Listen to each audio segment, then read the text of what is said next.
Hola amigos, ¿qué tal? Bienvenidos sean todos una vez más a este espacio para hablar sobre lo que pasa, bueno, no solamente en Venezuela, sino también en el mundo y las repercusiones que eso tiene también dentro de nuestras propias sociedades.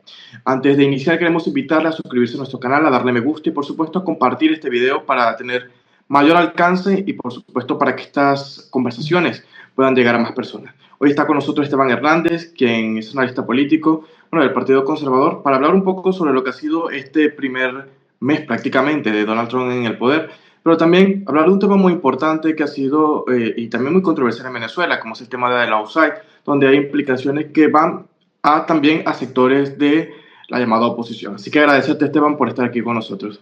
Muchas gracias por la invitación, un gusto conversar sobre esto. Bueno, la primera pregunta, y creo que es sumamente medular, más allá de lo que ha sido la campaña de Donald Trump, ha sido estas posiciones que ha tenido él durante este mes. ¿Cómo podrías tú tomar, digamos, desde el punto de vista tanto político como económico, el análisis de este primer mes de gestión de Donald Trump en el poder? Mira, lo tomo como el eslogan que ellos han repetido, ¿no? Promesas hechas, promesas cumplidas. Yo creo que la sorpresa es para algunos, ¿no? De los que están criticando, de los que están cuestionando las acciones que a nivel político, geopolítico, económico, migratorio se están tomando por parte de la administración. Son personas que quizás se habían acostumbrado tanto a que los políticos no cumplan absolutamente nada de las promesas que hacen en campaña, que entonces ahora esto les cae precisamente como una sorpresa, porque lo que estamos viendo, incluso si no estás de acuerdo con lo que está haciendo Donald Trump o cómo lo está haciendo, es que todo esto se dijo durante la campaña. A mí, por ejemplo, me causa mucha gracia cuando hay gente que dice, nadie votó por Elon Musk. Bueno, no votaron por Elon Musk porque no estaba en la boleta, porque él no era candidato a nada, pero durante toda la campaña estuvo haciendo campaña directa con Donald Trump y en diversas oportunidades Trump dijo que él iba a formar parte del equipo, más allá de que quizás no sea del gabinete de manera oficial. Entonces, bueno, eso junto con lo que se han hecho, como te digo, en el tema migratorio. De hecho, hay una encuestadora que salió a inicios de semana de CBS, que no es precisamente una cadena amigable, ¿no? O alineada con Donald Trump o con los republicanos, en donde hicieron esa pregunta. ¿Usted cree que Donald Trump, no si está de acuerdo, usted cree que Donald Trump está cumpliendo las promesas, ¿no? De campaña? Y el 70% del país cree que sí, independientemente de lo que puedan percibir. Y curiosamente, en un país polarizado que tiene una polarización desde hace muchísimos años. La gente habla de la primera administración de Donald Trump y yo creo que la polarización pudo haber empezado realmente con Bush hijo. Si nos queremos ir a los detalles un poco más correctos, y se profundizó con Obama y se profundizó con la primera de Trump y se profundizó con la primera de Biden. Pero irónicamente tienen en estos momentos una popularidad del 53%, cosa que ningún presidente haya tenido por lo menos a estas alturas, ni siquiera Barack Obama, que fue alguien considerado popular. Acá en Estados Unidos no es común, desde estas épocas que te estoy diciendo, que se tengan niveles de popularidad como los de Milei del 60%, como los de Claudia Sheinbaum en México también del 60%, o de Bukele, bueno, que aparentemente está incluso a más del 90%. Normalmente un presidente exitoso tiene la popularidad en más del 40, entre el 40 y 50, y ya Donald Trump está pasando ese 53 y ha sido ese 50, quiero decir, ubicándose en 53, y ha sido su punto más alto desde su primera administración y desde, por supuesto, lo que tiene en esta segunda. Ahora, evidentemente lo que tú has mencionado en cuanto a las políticas que él prometió durante su campaña, evidentemente casi todas las ha cumplido. Hablando sobre la migración, por supuesto, también el tema de los venezolanos, quisiera saber tu opinión, porque además de ser ciudadano estadounidense, también eres ciudadano venezolano. Hay unas implicaciones donde básicamente una vocera del gobierno ha señalado que los venezolanos, todos, casi en su totalidad, pues los que están allí, los que tienen TPS, pues representan una amenaza porque forman parte de grupos criminales. Por otro lado, pues evidentemente hay deportaciones de venezolanos que ya están ocurriendo gracias a un pacto, negociación o como se quiera llamar con el régimen de venezolano.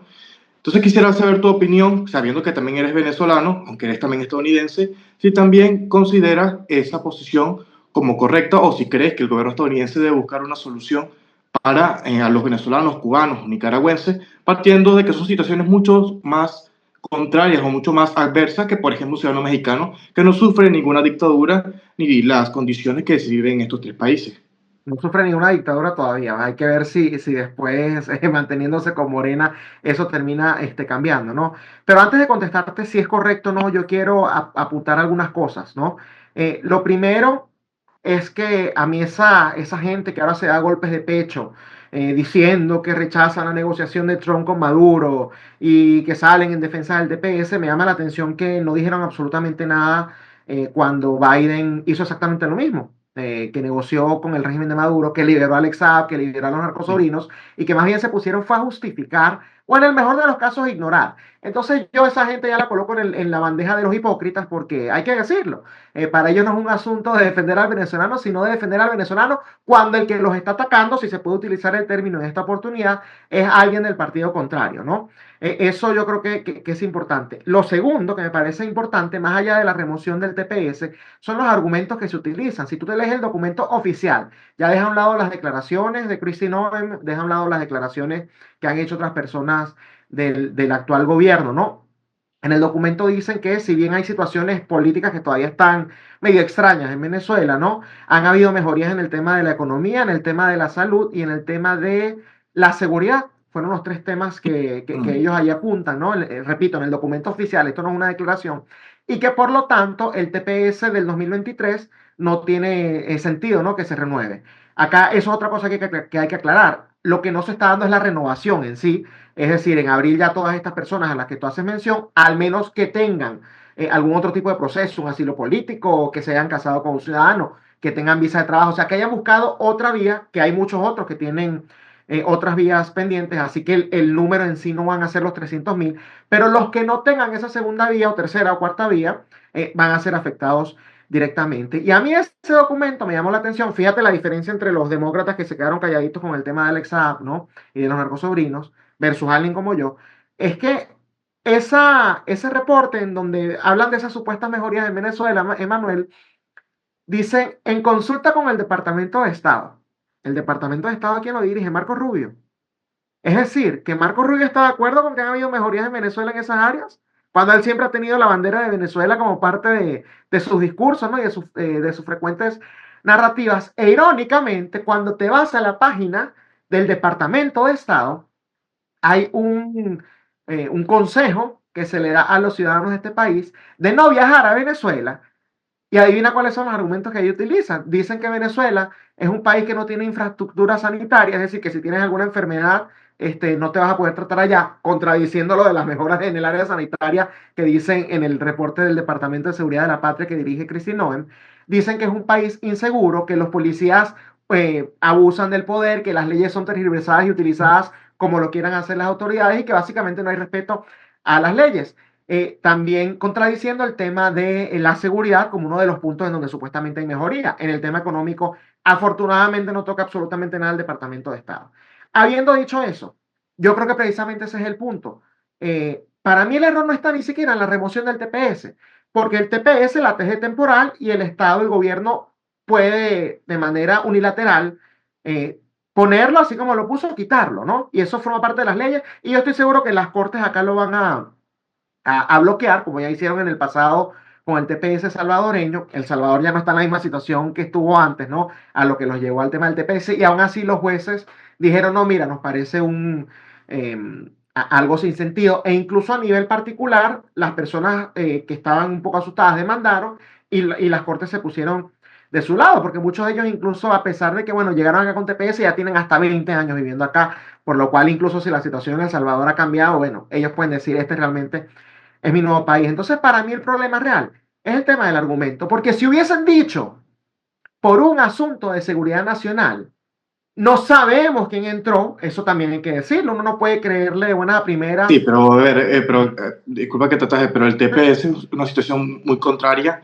a, por ejemplo, los que han deportado o los que se encuentran del tren del agua. La mayoría del tren del agua estaba ilegal, porque precisamente quien es ilegal no va a querer entrar y ponerse a orden del Estado. Buscan precisamente estar bajo perfil para delinquir y hacer todos los actos que han cometido. El Si TPS estuviesen, establece que tiene que haber, digamos, claramente establecer si el ciudadano ha cometido delitos en su país de origen. Entonces no me puede correcto. decir que eso es así. Pero ahí es a lo que voy. Primero, es mentira que mantienen bajo perfil. Tú lo has dicho, delinquen. Alguien que delinque no está manteniendo bajo perfil. Segundo, te piden los requisitos para el TPS es haber estado en territorio estadounidense desde la fecha que lo aprueban para atrás. Es decir, si usted llegó el 1 de abril del año 2023, para atrás, usted es de la nacionalidad venezolana, usted puede estar resguardado en el TPS y hacen énfasis también en el tema de los antecedentes. Yo acá te pregunto, a ti como venezolano, en Venezuela uno no le puede pagar a alguien para que te quiten los antecedentes si no los tienes. Venezuela es bien corrupta y tú sabes que es así, Emanuel. Y yo no estoy acá diciendo que los 300.000 totalmente falsos. De hecho, los propios reportes de la propia seguridad acá hablan de unos 600 miembros, es decir, representan un 0.00 tanto por ciento del total de los venezolanos, ¿no? Y de los que están cubiertos por el TPS. Pero a lo que me refiero es, y esto es lo que yo le digo a la gente, para nosotros es muy fácil verlo desde la perspectiva venezolana. Pónganse los zapatos de la señora de Alabama, de la señora de Pensilvania, del señor de Ohio, que no saben ni siquiera dónde está Venezuela en un mapa. Si a ti te dicen uno solo, así sea uno solo de 300.000 o de 600.000, que cometió un crimen, que estaba cubierto por el TPS, el crimen puede ser desde algo tan horrible como lo que le hicieron a Laken Riley, que la violaron y la asesinaron, como robarse algo en una tienda, ¿no? Tú realmente ese es el tipo de gente que quieres acá. Entonces ponte primero los zapatos de ellos. Y si tú me dices a mí que Claro, la pero a ver, tú me narrativa estás es, no, queriendo no, decir que pero dame un el ratico. promedio de Si tú me ciudadano dices que la estadounidense es narrativa, ignorante. si tú me dices que la narrativa fue por un tema de seguridad nacional, porque no sabes quién entró y entonces, bueno, quizás está ese uno, yo lo hubiese criticado también, pero por lo menos tiene más sentido. A mí lo que me hace ruido es el tema de los argumentos que ya te dije. Claro, pero al final estamos hablando que quien toma la decisión no es la señora de Alaska, de donde sea, que tú dices que es ignorante, sino que estamos hablando que es el Estado, es decir, el gobierno en este caso de Donald Trump, quien toma la decisión donde hay personas que deben ¿Y tener las para quién competencias trabaja el gobierno? necesarias. ¿El gobierno es el gobierno de Venezuela o es el de los Estados Unidos? ¿Para quiénes Estamos trabaja el hablando de gobierno? Estados Unidos. Precisamente, estamos hablando de Estamos Estados Unidos. hablando, Y entonces, si hay una sola persona, uno solo, que ellos no sepan quién es, que no tengan la certeza de que sea un ciudadano bueno, uno solo, eso es más que motivo suficiente. Por eso te digo, para mí el problema es de argumentos, que igual lo hubiese rechazado si dicen que es por un asunto de seguridad nacional, pero por lo menos tendría sentido dentro del argumento desde la perspectiva americana, Manuel. claro, pero entonces tú estarías de acuerdo o no en que quiten el No, TPS. no estoy de acuerdo. Lo único es que lo entendería más desde la perspectiva de alguien como Kristi Noem, que no es venezolana, que nunca ha hablado de Venezuela en su vida, a diferencia de Marco Rubio, por ejemplo, que incluso se atreve a llamar al programa TPS-TPP, o sea, TPP. Hasta mal lo dijo. Entonces, es a lo que me refiero. Desde la perspectiva americana, podría tener sentido, yo no lo apoyaría, pero te lo estoy poniendo desde la perspectiva de alguien que no tiene nada que ver con el problema de Venezuela. Si tú me dices un asunto de seguridad nacional, porque no sé quién Carrizo está entrando. El gran problema para mí, y creo que es lo que me hace más ruido, es el tema de los argumentos que utilizaron.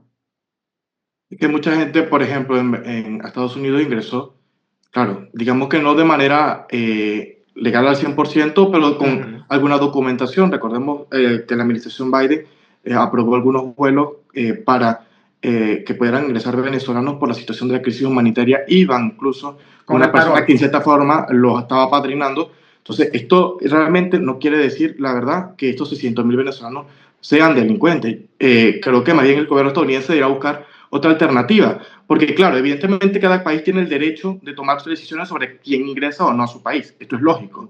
Pero también tenemos que entender en consideración que es una situación humanitaria, lo que están viviendo algunos países como, por ejemplo, Venezuela, como la situación de Cuba, como la situación de Nicaragua, porque en todo esto también se puede colar, digamos así, en esas deportaciones que hacen de manera masiva, que muchos tal vez no tampoco son delincuentes, sino que están de manera ilegal, entre comillas, en el país, y pueden ser, por ejemplo, un opositor. Imagínate tú, Esteban, cuando no tienes nacionalidad estadounidense, que fuera sido tú en este preciso momento el que lo pone en un avión y van y lo deportan a Venezuela. ¿Qué pasaría contigo?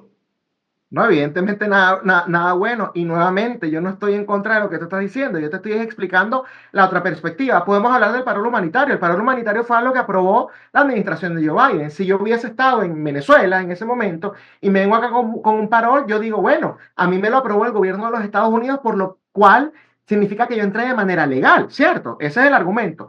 ¿Qué es lo que están diciendo los otros? Mira, esto es una especie de visa y si tú quieres pasar una visa de migrantes, la que sea, eso tiene que pasar es a través del Congreso. Entonces, acá hay una pelea desde el punto de vista jurídico a nivel interno, que lamentablemente en Venezuela no se está discutiendo porque no es el tema que entienden. Otra cosa con el TPS. Tú puedes haber pasado de manera ilegal a través de la frontera sin ningún tipo de control. Y si estabas en territorio cuando el TPS se aprobó, digamos, si dicen, por ejemplo, el TPS beneficiará a los que entraron antes del 30 de abril del año 2020 y tú entraste el 29 de abril del año 2020, así haya sido de manera ilegal, el TPS también te cubre. Entonces, un poco para que también veas la otra perspectiva, porque yo creo que es importante que se entiendan los argumentos. Yo estoy de acuerdo contigo, me parece ridículo que hables por un momento y que le promuevas a tus propios ciudadanos que no viajes a Venezuela por X y Z, pero que entonces en el propio TPS, en la propia remoción, vengas y utilices los mismos argumentos, pero al contrario. Eso no tiene sentido alguno. Y por supuesto yo estoy de acuerdo, yo no estoy a favor de que quiten el TPS y yo creo que lo van a tumbar en las cortes nuevamente, te lo acabo de decir. Pero más allá de eso, yo lo que te estoy poniendo es la otra perspectiva porque yo creo que también es importante escucharla. Ahora, hablando de otro tema, avanzando un poco, pero también tiene relación con Venezuela, vemos, por ejemplo, estas acciones que toma Donald Trump con respecto a los venezolanos que se encuentran en Estados Unidos, que ha decidido pues, no renovar el TPS.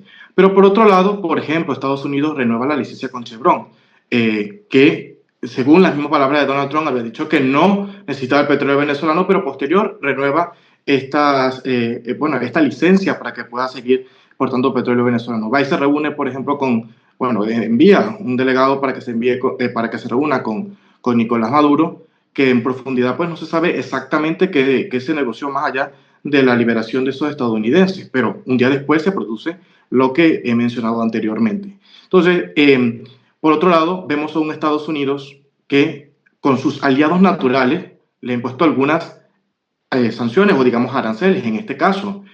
¿Por qué el gobierno de Donald Trump, si es un amante de la libertad y apoya evidentemente la democracia, como ha sido siempre Estados Unidos como ese baluarte ante el mundo, por qué en este caso está tomando algunas acciones en contra de sus aliados naturales que son democracias, que tienen Estado de Derecho, y por otro lado hay ciertas negociaciones oscuras que se ha tomado con algunos dictadores como por ejemplo Venezuela, o vamos a hablar por ejemplo también lo que está ocurriendo ahora en Ucrania con Putin? Y esto no quiero tampoco llegar a la excusa de que Biden también lo hizo, porque evidentemente Donald Trump promete ser mejor que Biden. Entonces quisiera saber cuál es tu opinión al respecto. Bueno, acá tú dices que no quieres caer en el tema de Biden, yo sí quiero caer en el tema de Biden por algo muy particular y es el tema que te había mencionado de la hipocresía. Yo le acepto la crítica a alguien que se lo haya criticado a Biden, a alguien que se quedó callado no tiene sentido y me parece que debería pues irse a otro lado porque su opinión ya demuestra que no tiene ningún tipo de valor en este tipo de situaciones. Lo que hace es cambiar el discurso conforme a quien aplique ciertas políticas. Pero ¿a qué voy con todo esto? A Donald Trump lo escogieron los ciudadanos de este país con un eslogan básico que yo creo que la gente malinterpretó. América primero. No es Europa primero, no es América, y bueno, tomamos en cuenta a nuestros aliados, es América primero. Cualquier cosa que él entienda, él y la gente de su gabinete, como algo que beneficia a los Estados Unidos, esa es la acción que se va a tomar. Tú hablas del tema de los aranceles, con lo cual también públicamente he dicho que estoy en contra, porque yo creo en el libre mercado, yo creo en precisamente la Entonces tú estás en globalización. contra de todo lo que hace Trump. No, para nada. Yo estoy a favor de lo que está haciendo con la USA, yo estoy a favor con los recortes que se Bueno, están sí, está muy haciendo, bien. yo estoy a favor con el tema de que a nivel migratorio ya se ha reducido en casi un 90% los ingresos irregulares en la frontera. Hay muchas cosas, el 70, 80% yo estoy a favor. Lo que pasa es que tú me estás preguntando en el 20% en el que yo estoy en contra.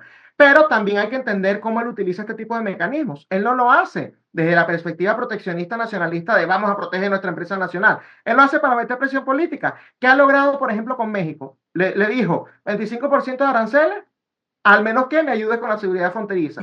¿Qué hizo Claudia Sheinbaum? Envió 10.000 efectivos de su Guardia Nacional a la frontera norte de su país, es decir, a la frontera sur Mm. de los Estados Unidos. Con Canadá, exactamente lo mismo. Argentina, que es un país que evidentemente genera mucha polémica por la cercanía que han tenido, como tú bien mencionas, el aliado natural, ¿no? Que es Javier Milei para este proceso. ¿Qué fue lo que dijo Trump?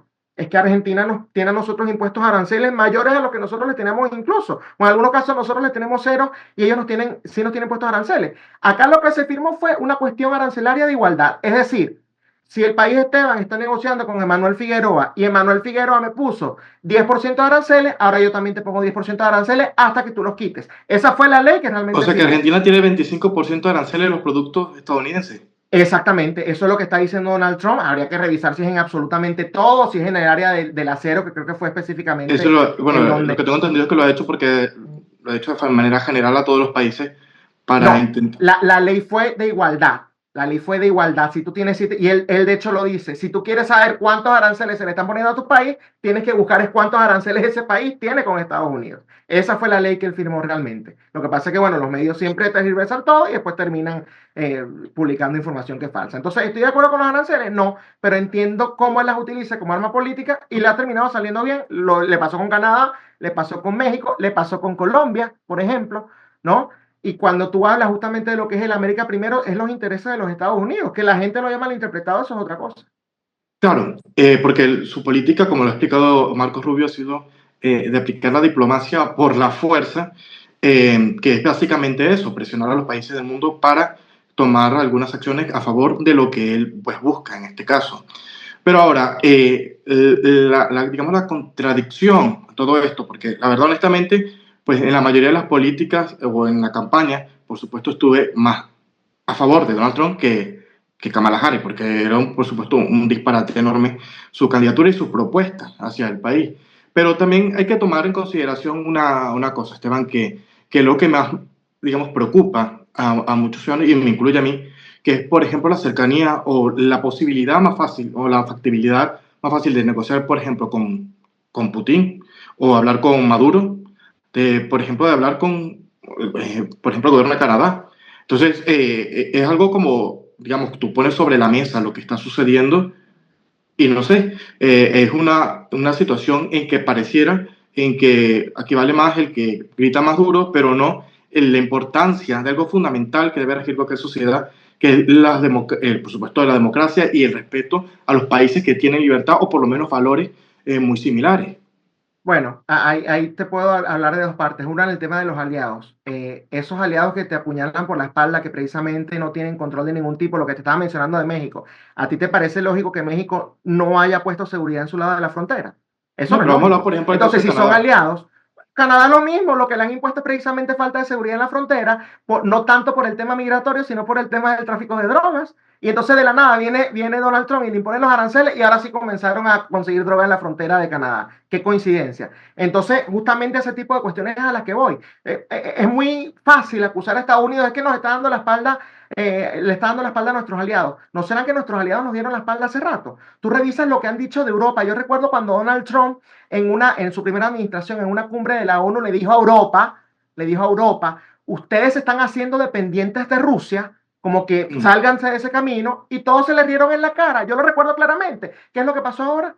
Ahora resulta que Donald Trump es el que se arrastra a Vladimir Putin. ¿No será que ustedes, con ustedes me refiero a Europa, no a ti, Emanuel, a Europa Claro. como continente, al escuchar a individuos como Greta Thunberg que no tienen nada en la cabeza más allá del apoyo de medios de comunicación, se hicieron dependientes energéticos de Rusia? Y entonces ahora vienen a hablar de una supuesta arrastrada de Donald Trump. O sea, ustedes sí se pueden hacer dependientes de Rusia. Europa sí puede negociar con ellos cuando les conviene. Pero entonces si viene Donald Trump y precisamente lo que busca es entenderse con el país que tiene mayor cantidad de armas nucleares del mundo y que no nos quiere precisamente llevar a una guerra nuclear, eso sí está mal. Un poquito de coherencia, pienso yo. Y de hecho, J.D. Vance, en la cumbre que está justamente en estos momentos en Alemania, agarró y dijo, es que el enemigo principal ustedes lo tienen dentro de la propia Europa. Claro, pero es que precisamente, y bueno, ya para abordar el tema de Venezuela, bueno, el caso general de los hay, pero no quería dejar pasar el tema de Ucrania. Y yo creo que algo fundamental que siempre ha prevalecido en Estados Unidos es que respeta e apoya a todos esos países que comparten esos mismos valores y sus principios. No solamente hablamos de la democracia y de la libertad, sino también otros valores fundamentales que comparte todo Occidente. Y creo que un principio fundamental de cualquier persona en el mundo es que no debería aceptar hacer con otro país lo que no quieres que hagan contigo. Vamos a ver el caso de lo que ha sucedido en Ucrania. Evidentemente hay un problema fundamental de Europa, como lo has mencionado, no solamente por esta ideología que ha arrastrado este continente, sino también, por ejemplo, con el tema de la OTAN, donde hay una desproporción en cuanto al presupuesto, por supuesto, de Estados Unidos frente a los países europeos que no dan ni siquiera lo referente al 4 o 5% que pide Estados Unidos. Pero hay una cosa fundamental que es Ucrania. Y es que hay una guerra evidente que donde, bueno, Donald Trump habló primero con Putin que antes que hablar con Zelensky. Pero más allá de ello, se está negociando la posible entrega de territorio ucraniano a territorio ruso. Mi pregunta es si Estados Unidos, en una situación igual, que estuviera frente a un gigante, supongamos que fuera Estados Unidos, en este caso Ucrania, estaría de acuerdo con que parte de su territorio pasara a manos de otro simplemente por la imposición de la fuerza y de las armas. No, no estaría de acuerdo, pero la fuerza funciona de esa manera. Entonces, ¿por qué Por Estados Unidos ejemplo, debe aplicarlo? te voy a poner un ejemplo en el caso de nosotros de Venezuela. Nicolás Maduro no estaría de acuerdo con que lo saquen por la fuerza, pero es la única vía por la que hay que sacarlo. Si hay una fuerza superior, lo vamos a Evidentemente, sacar, ¿esté de acuerdo o no? Así de evidentemente, simple. pero ¿por qué entonces Estados Unidos promueve o quiere aceptar o obligar a Ucrania que acepte un acuerdo de esta forma? Bueno, acá hay dos salidas para hablarlo nuevamente desde la perspectiva de América primero. O se llega a ese acuerdo o Ucrania se mantiene en la guerra, pero Estados Unidos le deja de mandar dinero. ¿Cuánto puede durar Ucrania sin el dinero de los Estados Unidos? Tú me dirás. Claro, ¿Cuánto puede claro, durar Ucrania sin dinero evidentemente. de los Y Estados ese es Unidos? el Y problema ahí no va a que te hacer hablaba. ceder Crimea y las otras tierras que han agarrado, sino sería todo Ucrania. Porque en lo que Estados Unidos diga, no te damos más dinero, Putin va a decir, perfecto, esto es mío completico, hasta Kiev. Claro, precisamente eso es lo que te hablaba del tema de la OTAN, bueno, que de Europa no, bueno, si Por eso. tuviera digamos, una cantidad de apoyo militar o de armamento militar como lo tiene Estados Unidos con lo que ha exigido Estados Unidos con referencia a la OTAN, pues el panorama sería completamente distinto, porque incluso Europa pudiera presionar o seguir apoyando a Ucrania en esta guerra.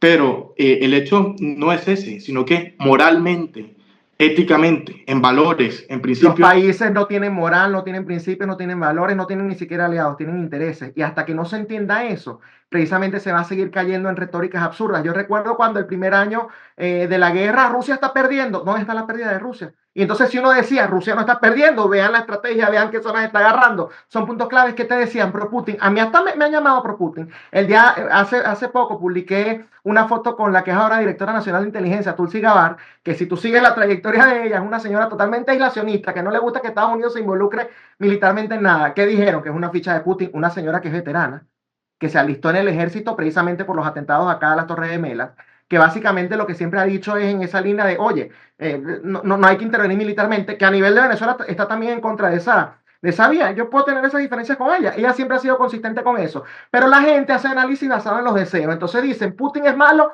por lo tanto Putin no puede ganar la guerra. El mal a veces triunfa, lamento decirlo. Y sobre todo cuando hay otros contextos que no se explican. Nuevamente voy al contexto de Venezuela. Imagínate tú que existe una alianza que es anti-Venezuela, que se llame la Alianza Anti-Venezuela. Y que esa alianza anti-Venezuela diga, vamos a meter a Guyana Esequiba en esa alianza. ¿Qué haría Venezuela? ¿No invade Guyana?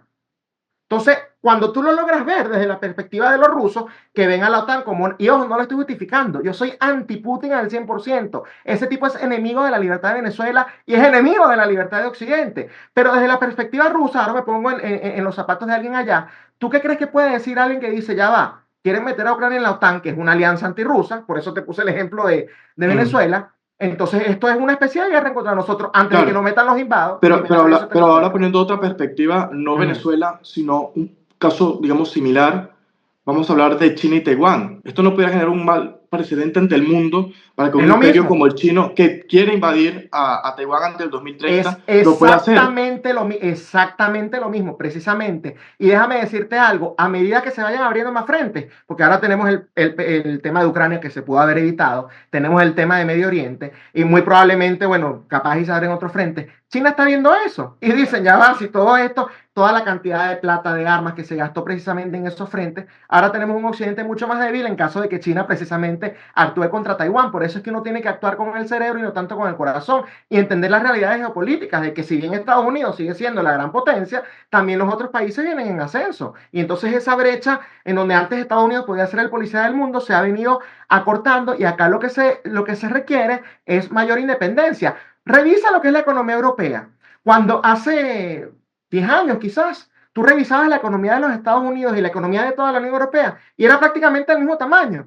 Ahora Estados Unidos creo que es 5 veces más grande o algo por el estilo. Entonces, ¿cómo tú Sí, puedes en tu propia región exigirle a otro lo que tú ni siquiera estás dispuesto a hacer? claro. Eso no me parece justo. Bueno, para bueno, abordar otro tema, que ya nos quedan unos 10 minutos y creo que era fundamental y no quería dejarlo pasar, es el tema de la USAID, donde se han involucrado diferentes organizaciones en el mundo. Por supuesto, también incluye y afecta a Venezuela, sobre todo lo que significó el gobierno interino de Juan Guaidó. Y quisiera que hablaras un poco sobre esto, sobre el conocimiento que tienes acerca de lo que ha iniciado como investigaciones por parte del gobierno estadounidense. Bueno, lo primero que yo digo cada vez que me hablan de este tema, y ahora lo reafirmo porque he visto varios videos de individuos que formaron parte del gobierno interino, usando como uno de los argumentos diciendo básicamente que no hay ninguna investigación, es que en ningún medio local, de acá de los Estados Unidos, quiero decir, se ha hablado del tema de Venezuela, que Elon Musk y Donald Trump no han mencionado siquiera Venezuela en el caso de la USAID.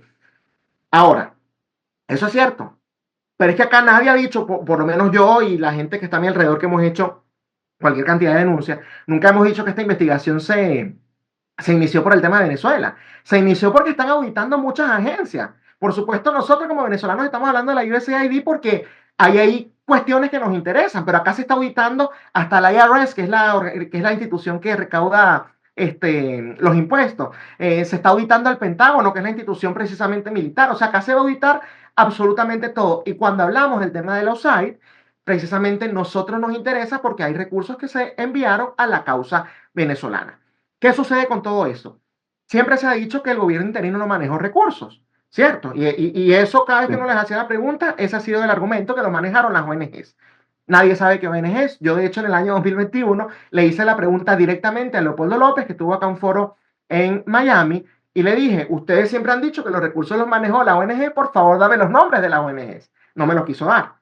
¿No? Dijo, bueno, los manejaron las ONG, repitió el mismo discurso y no me dio los nombres, lo cual evidentemente a mí me tiene que generar algún tipo de suspicacia, porque si la pregunta es tan directa, ¿por qué no te atreves a mencionar esos nombres? Pero más allá de eso, lo que se viene acá es una auditoría general y cualquier persona, organización, institución que haya recibido dinero de la USAID va a aparecer allí su nombre. Desde una organización en Ghana que esté luchando contra o que esté investigando el VIH, hasta, bueno, las ayudas humanitarias que se han dado en Latinoamérica, países como Haití, países como Colombia. De hecho, Venezuela, en lo que son los años 2022, 23 y 24, creo, fue el tercer país que más recibió ayuda. No fue el primero. El primero que más recibió fue Colombia. Entonces, a los colombianos les tocará investigar la parte Sí, en su tema. Pero lo que digo es que se va a investigar todo. El reporte al que yo hice referencia, porque yo sé que tú me dijiste que te viste la entrevista sí, que me como dice hizo Julián. Patricia Poleo, es un reporte que publicó parcialmente,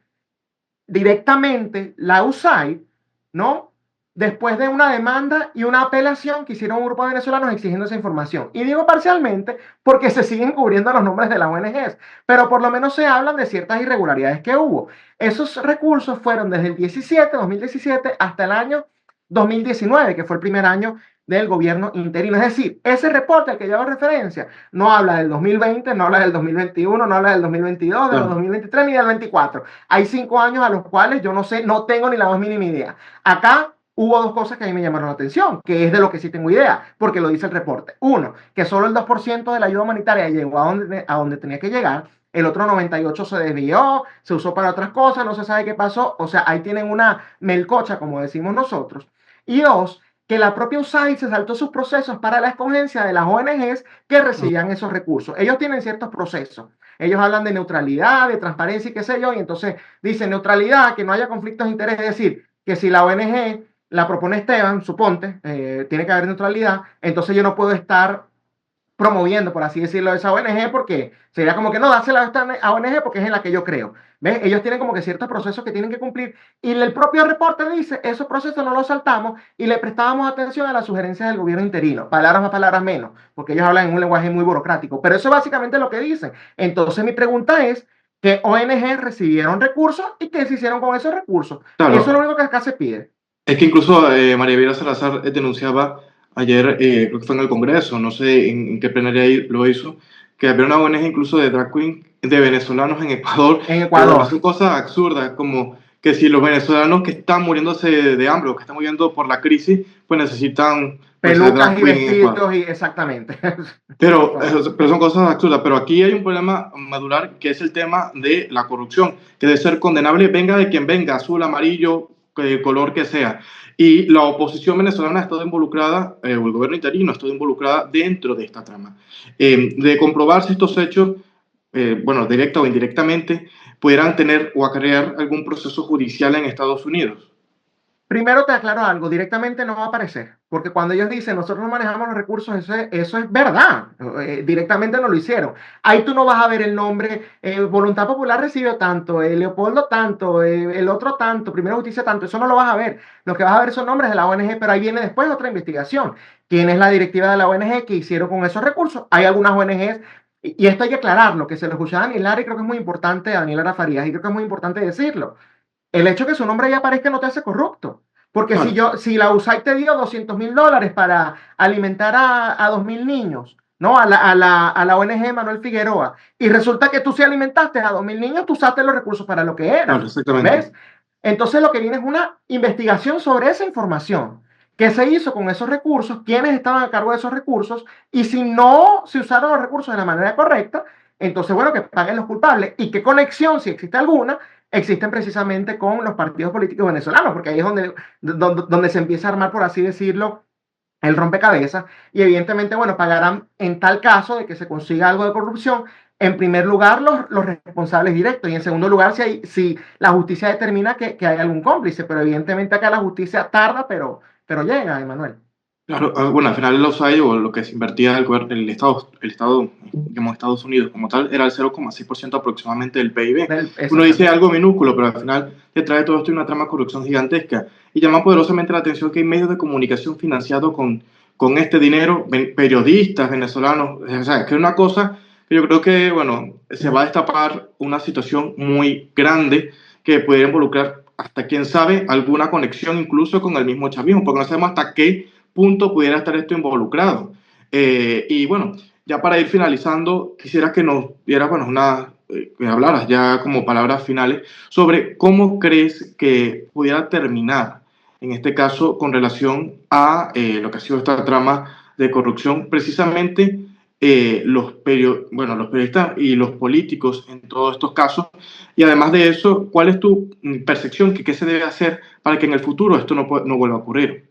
Bueno, respecto a lo primero, como ya te dije, justicia. Yo sí creo que eventualmente les va a llegar a los responsables y si no directamente porque hay muchos que no están acá en los Estados Unidos. Hay unos que quizás no puedan conectar directamente, entonces toma incluso mucho más tiempo. Pero sí te digo algo, Leopoldo López en una entrevista reciente que hizo con un influencer, si es que se le puede llamar así, llamado Kilómetro, ¿no? Pasó de decir que ellos nunca habían tocado nada, $0, ahora sí admitió que tocaron plata. Dijo, no sé si dijo el interinato o dijo voluntad popular. Una de las dos dijo. Vamos a poner que es el interinato. Dijo, el interinato habrá manejado, no sé. Y entonces Sí, lanzó fue una con el cifra. interino. Ajá. Ah, fue interino que usó, ok. 40 millones, creo que fue lo que dijo. No me acuerdo la cifra, pero eso lo pueden buscar ahí. Entonces pasaste a decir que era 0, ahora son 30, 40, 50, lo que haya sido. Entonces no mentiste antes. Ojo, Claro. él dice, esto no es de la USAID, él lo dice y lo aclaro, él dice, eso no fue de la USAID, eso fue otro tipo de ayuda que se dio, que él dice que eso fue lo que utilizaron para pagarle a los médicos, 80.000 médicos, $100 al mes por varios meses durante el COVID. No sé cuántos meses son, no sé quiénes lo recibieron, yo no he escuchado ahorita el primero, hubo uno que escribió en una transmisión en la que yo estaba que dijo, yo recibí, pero $10 una vez, $10 una vez, que eso no es lo que está diciendo Leopoldo. Entonces, ahí ya hay Sí. la primera contradicción. ¿Y qué se puede hacer para evitar esto en el futuro? Bueno, que la gente deje de ser pueblo, deje de ser habitante y pase a ser ciudadano. ¿Cómo es posible que cuando uno denuncia contradicciones, incoherencias y corrupción por parte de un político, lo que hacen es atacar al que lo está denunciando? Y esto aplica a todos los partidos políticos venezolanos sin excepción, y lo digo así, sin excepción, porque lamentablemente se comportan como unas sectas. Entonces yo agarro y saco unas declaraciones de Manuel diciendo, el chavismo es lo máximo, no, es que tú estás tergiversando. Por favor, te estoy Sí. mostrando acá las pruebas. Y eso es justamente lo que tiene que cambiar si realmente nos interesa, que nos dejen de ver la cara de tonto y que se sigan agarrando dinero que no es de ellos. Bueno, muchísimas gracias Esteban por haber estado con nosotros. Se nos ha acabado el tiempo. De verdad que quisiera tenerte un poco más, pero bueno, ya el tiempo apremia. Agradecerte por estar aquí, invitarte, por supuesto, para próximas ocasiones a futuro. Y bueno, a cada uno de ustedes agradecerle también por estar conectados a través de esta plataforma, invitarle a suscribirse si aún no lo han hecho, a darle me gusta y a compartirlo. Nosotros nos veremos en una próxima oportunidad.